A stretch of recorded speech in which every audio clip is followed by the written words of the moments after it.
Hello and welcome to the Passion Driven Pioneers interview series. I'm your host, John Channon, and today I'm joined by Patrick Fanning, who is the owner and founder of Legacy Design and Development.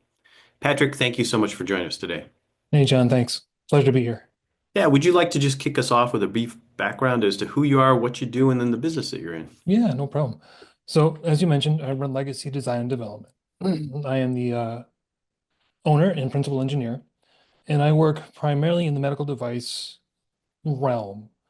And I help early stage companies, smaller OEMs, or entrepreneurs who have an idea or concept for a new device, and they're looking for engineering support to help them develop that idea, develop some initial concepts, renderings, 3D files, blueprints, prototypes, and then ultimately bring that into a contract manufacturer for commercialization.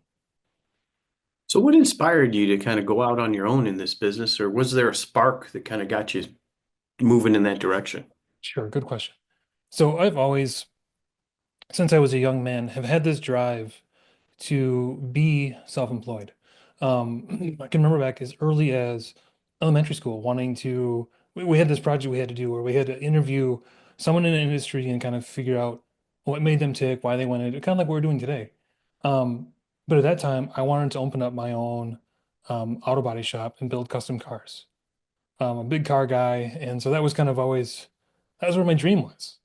Um, but my life took a different turn. I went to school for engineering, ended up working for some packaging companies and contract manufacturers, ultimately landing in injection molding. Project engineer, tool design, design for manufacturing, design for assembly for some of the big names in the industry.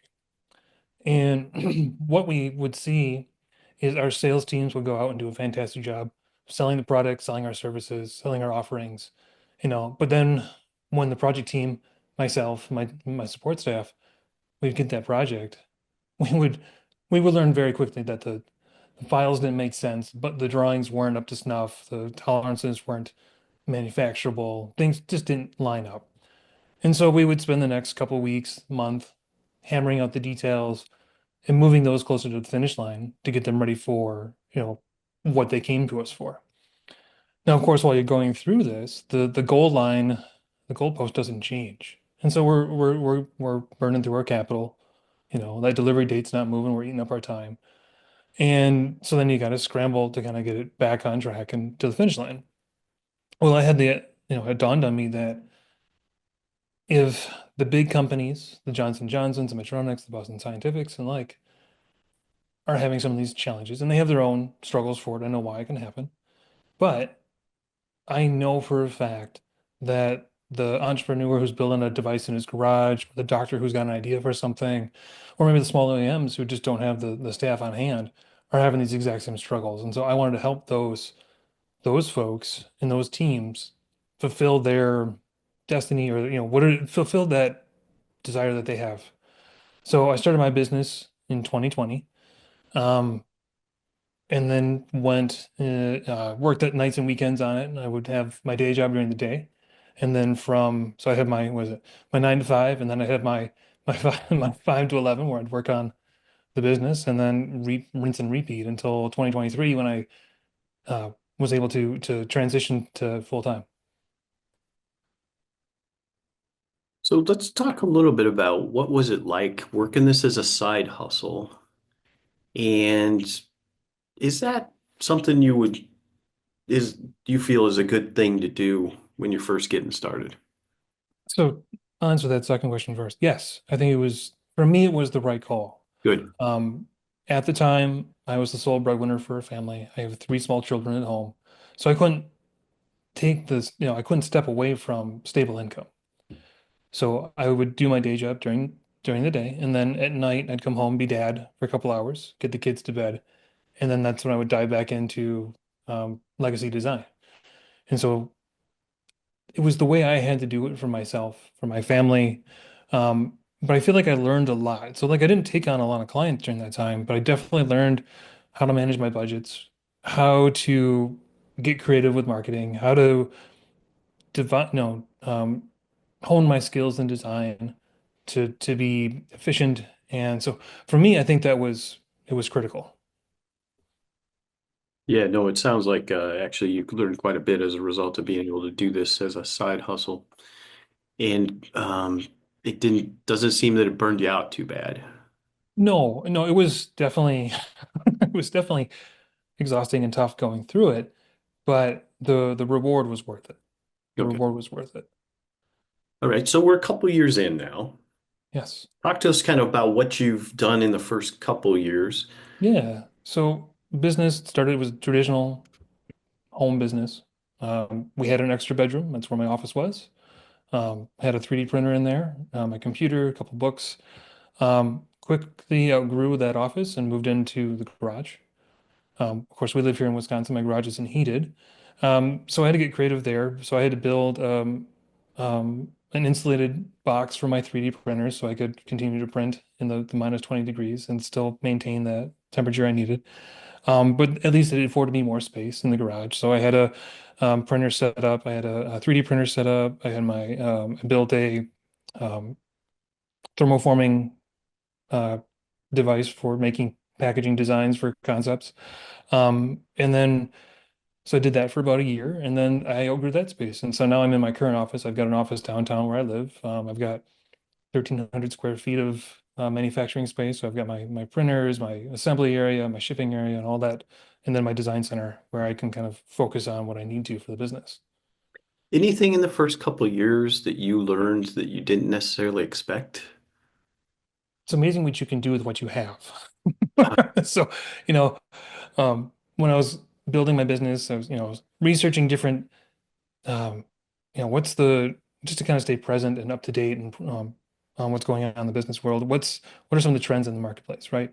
Oh, 3D scanners are really big right now. Okay, well, I don't really need to. I can't afford a 3D scanner. How quickly can I do it the old-fashioned way, right? And so grab a couple cheaper tools like a caliper and some a micrometer and those kind of things and recreate it the old-fashioned way. Um, I don't have thousands of dollars to spend on marketing. So what can I do for free? How much content can I create and publish on LinkedIn or on Facebook? So you just kind of got to pick and choose how you want to utilize your time. Yeah, I think that's really good. So I appreciate you sharing that with the audience today. Um, let's talk a little bit about what are some of the things that you're trying to do to stay innovative in your space, right? Because Yeah. I know you mentioned a little bit about money, right? Yeah. And just Money is basically a what thing. you do, but tell us how you're kind of trying to stay out there on leading edge of what you're doing today. Yeah. So one of the things that like the big things that I'm doing is I talk to lots of individuals in my space. And so I meet with them on a regular basis. Um, I travel to trade shows all throughout the country, and again, to meet innovators. Some of the big shows that I like to go to are pitch events. At pitch events, it's a lot of startups, early stage companies who have ideas for in medical devices that aren't on the market yet. And so we get to learn about where the market's going. We get to see some of the innovative technologies that are coming out of these startups. A lot of times they partner with universities or other big tech firms, and so they have access to kind of some insights inside that I'm not aware of yet. And so it's great to learn what things are coming in connected health or what social programs are kind of being inundated with um, AI and how that's helping our networks get better. So those are kind of the big things. And then from a technology standpoint, obviously I've got I use SolidWorks for my design software, so I've got to stay up to date on that. And I go to webinars and things like that to kind of see where that's driving to. I mentioned 3D scanners; those are kind of coming down in price. Those are getting really attractive now, and of course 3D printers. Those are kind of the bread and butter of some of my early stage prototyping that I do for my clients. And so staying up to date on, the latest trends that are coming out, some of the newer equipment that's faster and more efficient and more accurate, and just making sure that I'm staying up to date on those things. Okay, that's good. So so first couple of years now, they're behind us. What's kind of the next, maybe offer us a little glimpse into your future plans and goals over the next 3 years. Yeah, so over the next 3 years, I'm really looking to continue to grow the business. I'd like to be doing maybe $1 million in 3 years. I've got maybe I've got two people on staff for my team, and then I can focus on business development. And I've got an engineer to kind of handle some of the heavy lifting when it comes to the engineering behind it. And then I've got a social media manager or business development manager to help me, navigate the next $5 to $10 million leap. That's great. Um, let's see, from a prioritization standpoint, right? Purely right now, business development and growth. Yep. Really, I'm really in a scaling mode, business development, scale up, trying to win as many projects as I can right now to kind of feed the beast, right? I feel like I've got more bandwidth than I have clients at the moment. So I've been doing a lot of outreach, LinkedIn strategies, like I mentioned, going to pitch events and these conventions that I mentioned before. So those are kind of, again, business development, business planning, getting ready for scale up. Okay, good. And then maybe just if you could, if there was one thing that you could change or maybe wave a magic wand right now and change about your business, what would that one thing be, do you think? That's difficult because I really, in my bones, believe that everything happens for a reason, right? And then when we fail, that isn't necessarily a bad thing. We can learn more from doing something incorrectly, if you will, or what would be conceived as failing. So it's what is that old saying? Never failed. I've just found 10,000 ways that it hasn't worked yet. So I don't think I would change anything that I've done.